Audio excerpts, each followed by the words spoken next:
Hello everyone, start करते हैं आज की वीडियो को। और आज की वीडियो में हम बात करने वाले हैं नई रिलीज हुई मूवी के बारे में, जिसमें रणवीर सिंह ने इसमें किरदार निभाया। मुख्य किरदार की भूमिका में रणवीर सिंह है।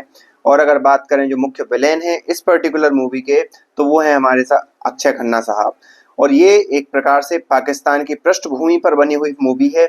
और ये दिखाया गया है कि कैसे भारत के अंदर ये पूरी की पूरी जो पाकिस्तान का जो एक प्रकार से जो छोटे छोटे गुट में बटा हुआ जो संगठन है, ये छोटे छोटे ग्रुपों में जो पाकिस्तान में राज करने वाले एक प्रकार से गुंडे हैं, या एक प्रकार से उनका एक जो भी कह सकते हो आप, उनकी एक व्यवस्था है।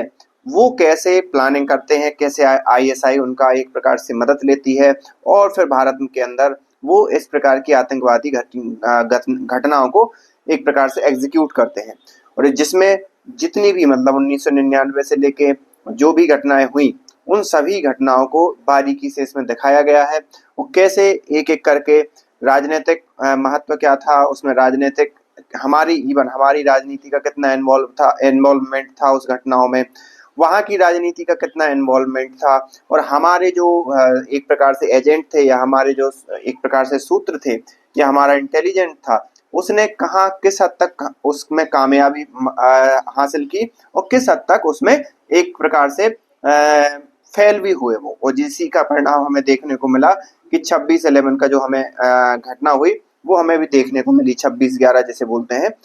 तो ये सारी चीजें उस मूवी में बहुत बखूबी तरीके से दिखाई गई है। साथ ही साथ इसे फिल्मांकन भी किया गया है। सीधी सी बात है, ये पूर्णतः उसमें मतलब हो सकता है पूर्णतः उस पर बेस्ड हो, रियल स्टोरी पर आधारित हो, लेकिन उसमें जो कहा गया है, उसमें कहा गया है कि ये पूर्णतः उस पर बेस्ड नहीं है। मतलब पूर्णतः मतलब सच्चाई से इसका कहीं से कहीं तक लेना देना नहीं है। और अगर किसी भी प्रकार की सच्चाई इसमें निकलकर सामने आती है, तो मात्र संयोग है, जैसा कि हर एक मूवी में कहा जाता है।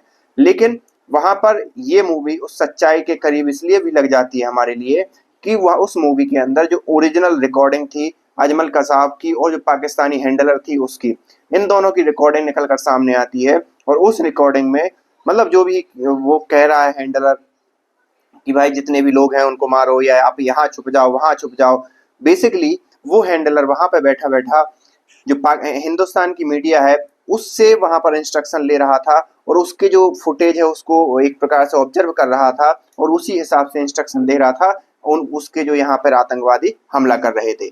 इस चीज को बड़ी बखूबी तरीके से उसमें दिखाया गया है। और यही कारण है कि ये फिल्म पाकिस्तान के अंदर बैन है। और साथ ही साथ अलग अलग जो देश हैं एक प्रकार से मुस्लिम देश कहें, नॉट ज्यादा सभी मुस्लिम देशों में नहीं है, लेकिन फिर भी कुछ मुस्लिम देशों में इन्होंने को इस मूवी को बैन कर दिया गया है।